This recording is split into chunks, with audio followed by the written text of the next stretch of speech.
লাগবে। আসসালামু আলাইকুম। এগুলো কিন্তু আগের স্তম্ভ, হ্যাঁ। আচ্ছা এরপর এগুলা কিন্তু যে উপরে যে ব্যারিকেড দেওয়া এগুলো নতুন দিছে, বাট এই স্তম্ভগুলো পুরানো কীর্তি।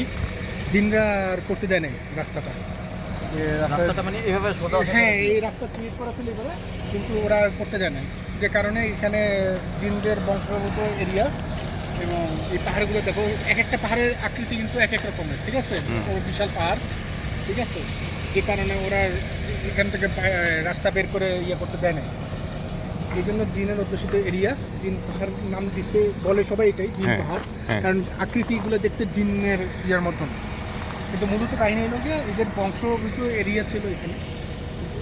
এই কারণে এইটাকে জিনের এরিয়া বলা হয়। আচ্ছা, এই যে এই যে জায়গাটা যে ব্যারিকেড দেওয়া হয়েছে, হ্যাঁ, মানে বক্তব্য হচ্ছে এখানে রাস্তাটা সোজা যাওয়ার কথা ছিল, কিন্তু এই যেতে পারে নাই জিনদের কারণে। ওদিকে close, দেখো এই যে রাস্তা এই পর্যন্ত, তুমি হ্যাঁ। সামনে গেলেই পারবা। আচ্ছা আচ্ছা, আমরা শেষ। এই ক্লোজ, আর রাস্তা নাই, পাহাড়ও কাটতে পারেনি আর।